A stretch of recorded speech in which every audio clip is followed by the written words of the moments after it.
Selamat malam. Sumpah yang ini aku belum pernah tahu dan ini belum pernah aku ulas. Ikuti terus ulasan ini sebab aku nak beritahu kamu semua apa sebenarnya punca UMNO benar-benar terdesak mahu PRU 15 diadakan.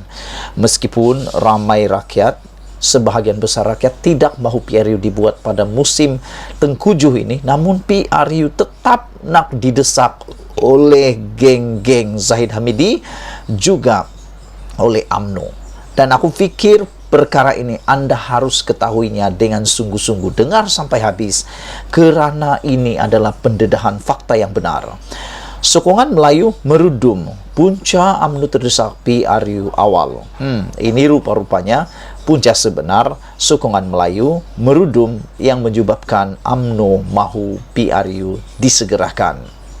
Hari ini, Timbalan Presiden PIKR Rafizi Ramli berkata, penurunan sokongan orang Melayu terhadap UMNO merupakan sebab mengapa parti yang diterajui Ahmad Zahid Hamidi itu begitu terdesak untuk mengadakan pilihan raya umum PRU awal. Jadi kalau sebelum ini banyak pemerhati politik, banyak penganalisis politik, ramai orang-orang cakap di kedai kopi dan sebagainya, kononnya sebab Zahid Hamidi nak sangat PRU diadakan untuk supaya beliau sempat untuk kes mahkamahnya dan sebagainya. Hari ini pendedahan baru ini ialah kerana merudumnya pun sokongan orang Melayu terhadap UMNO.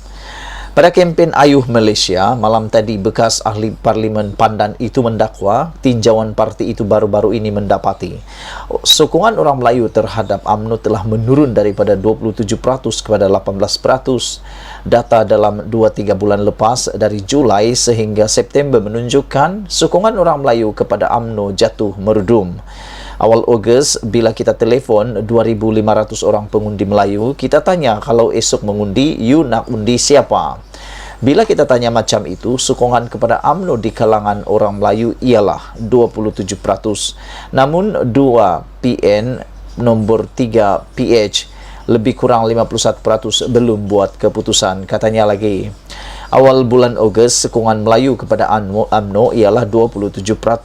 Sebelum skandal LCS meletup dan sebelum Najib Razak check-in dekat Hotel Kajang. Awal September lepas Najib dah check-in, lepas LCS dah pecah, saya tengok data saya pun, saya tak percaya, kata Rafizi Ramli. Saya tak pernah tengok sokongan kepada satu parti jatuh merudum dalam satu bulan. Daripada 27% sokongan awal bulan Ogos, jatuh kepada hanya 18% pada September, katanya lagi. Rafizi berkata, kebimbangan utama pembangkang ialah mengadakan pilihan raya pada musim tengkujuh yang akan menyebabkan banyak nyawa terkorban. Ini bukan soal takut PRU. Saya nak jawab UMNO, saya nak jawab Zahid. Ini bukan soal takut pilihan raya. Soalnya, banjir ini melibatkan nyawa. Kalau tengok yang berlaku dekat Amerika Syarikat, sekarang ini berlaku taufan yang merosakkan ratus ribu rumah. Kajian meteorologi sebut kekuatan taufan ini hanya berlaku sekali dalam 500 tahun. Memang Amerika biasa ada taufan, tapi tak ada taufan macam sekarang. Saya tengok dalam CNN, dia lalu jambatan besar, jambatan itu terbelah dua. Taufan yang ada sekarang bukan macam taufan yang ada sebelum ini. Negara paling maju, paling hebat pun dia tak boleh buat apa. Sebab di luar jangkaan manusia akibat bencana alam dan perubahan iklim yang kita tak boleh kawal, katanya lagi. Kata Rafizi, disebabkan itu, dia mengingatkan kerajaan dan UMNO supaya tidak mengambil mudah mengenai isu banjir. Seluruh kerajaan dari pejabat awam, polis, bomba, angkatan tentera, JPS sepatutnya tumpu untuk selamatkan rakyat. Yang kita kena bincang berapa banyak bot, sekolah mana yang kita nak gunakan untuk selamat rakyat. Ini yang kerajaan patut bincang, katanya. Pada 30 September lalu lepas, Zaid berkata, meskipun jika PRU 15 diadakan pada musim tengkujuh, Ismail Sabri Yaakob selaku Perdana Menteri sementara masih mempunyai kuasa dan boleh melaksanakan tugas rasmi termasuk untuk menangani banjir. Dari segi kuasa dan kawalan terhadap banjir pada musim tengkujuh, Perdana Menteri ada kuasa dan sukar pula pembangkang menonjol peranan mereka apabila musim tengkujuh. Ini menyebabkan pembangkang berasa sangat terkesan. Pembangkang kurang mampu bersaing di padang sama rata dengan parti pemerintah sementara ketika pembubaran parlimen. Kelebihan ini tidak ada pada pembangkang dan inilah paling dibimbangi oleh pembangkang, katanya dalam hantaran di Facebook. Rafizi sebelum ini melancarkan petition bagi membantah PRU diadakan pada musim tengkujuh tahun ini. Walaupun UMNO memberikan tekanan kepada Ismail Sabri untuk mengadakan PRU 15 secepat mungkin. Pada Jumaat lalu, Setiausaha Agung UMNO Ahmad Maslan mengumumkan keputusan Majlis Tertinggi UMNO bahawa Parlimen perlu dibubarkan dalam masa terdekat bagi memberi laluan kepada PRU 15 tahun ini. Menurutnya, Perdana Menteri juga akan mencadangkan tarik pembubaran Parlimen kepada Yang di-Pertuan Agong. Itulah dia saudara-saudara punca utama UMNO mahukan PRU pada tahun ini juga atau pada awal ini juga kerana sokongan Melayu merudum. Bukan sahaja kerana Zahid nak lepas daripada mahkamah. Sekian dulu Malaysia kita punya. Kita juga sama-sama cintai Malaysiaku. Bye-bye. Salam sejahtera. Ada satu penyakit yang sedang menular semula dalam kepimpinan UMNO. Penyakit ini sebenarnya sudah pernah ada semasa Najib Tun Razak jadi Perdana Menteri dan Presiden UMNO. Kini penyakit itu menular dan menjangkiti presidennya yang terkini, yaitu Zahid Hamidi. Mahu tidak mahu, kita kena setuju bahawa penyakit ini harus dihentikan dalam kepimpinan UMNO kalau UMNO mahu terus berjuang. Tak tahulah anda peduli atau tidak, anda perasan atau tidak, tapi aku perasan penyakit ini adalah penyakit takut dikritik ahli sendiri, takut dikritik oleh pemimpin sendiri, takut dikritik oleh ahli UMNO sendiri, dan penyakit ini juga adalah penyakit jangan kritik Presiden UMNO. Aku tahu sebagai seorang pemimpin tidak layak untuk dipermalukan oleh ahlinya. Itu aku tahu. Memang prinsip sebagai seorang ahli tak boleh mengkritik secara terbuka.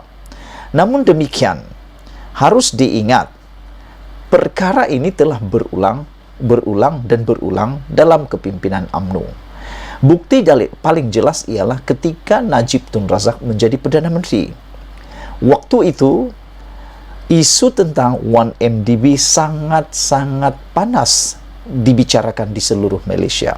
Dan aku fikir itu jugalah yang menjadi punca kejatuhan Kerajaan Barisan Nasional kerana besarnya isu 1MDB yang cuba disembunyikan. Pada waktu itu orang kata itu fitnah.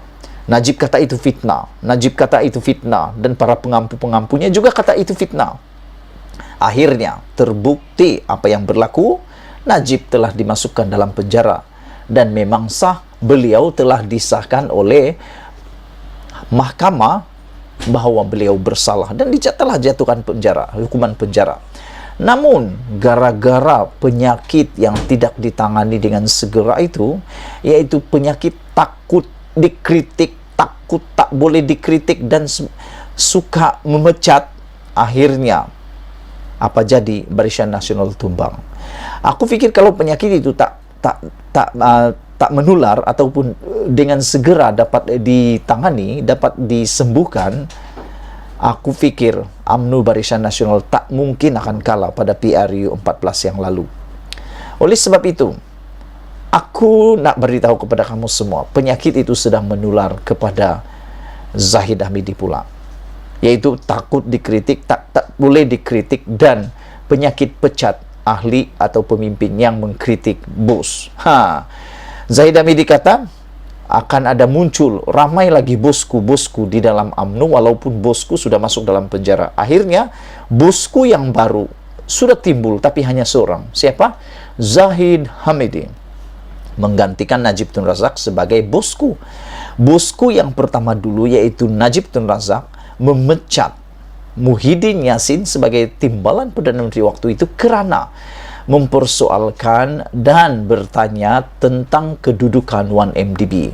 Apabila Muhyiddin Yassin cuba mendedahkan, cuba mempersoalkan dan hanya mahu tahu apa berlaku dengan 1MDB, apa berlaku serta-merta beliau dilucutkan jawatan timbalan Perdana Menteri, bahkan telah dipecat. Dan ini telah menyebabkan Muhyiddin beralih angin, masuk dalam Bersatu, bergabung dengan perjuangan Tun Mahathir, akhirnya tumbanglah Barisan Nasional dan penyakit itu tidak disembuhkan dengan segera, bahkan terus diamalkan. Hari ini terbukti, semalam kemarin dulu telah dipecat lagi 3 pemimpin besar UMNO. Tajudin Abdul Rahman, selain daripada itu Ketua UMNO Aloseta, dan selain daripada itu Zaharin juga telah dipecat. Bahkan perkara ini bukan satu perkara yang mengejutkan kita, kerana sudah berulang-ulang berlaku. Saudara-saudara, aku pikir perkara ini perlu ditangani dengan segera. Sekiranya tidak, sekali lagi kejadian kekalahan besar Barisan Nasional UMNO akan berulang. Tidak mustahil atau mustahil. Aku kata bukan mustahil dan besar kemungkinan berlaku.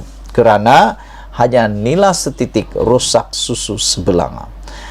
Tak tahulah apa pendapat kamu tentang penyakit menular dalam UMNO ini, tapi aku pikir itu perlu ditangani dengan segera. Jangan kerana hanya kehendak beberapa orang dalam UMNO, akhirnya tumbang lagi UMNO. Sebelum kita berpisah, sila tinggalkan komen Anda, tekan butang subscribe. Malaysia kita punya, kita juga sama-sama cintai Malaysiaku. Bye-bye.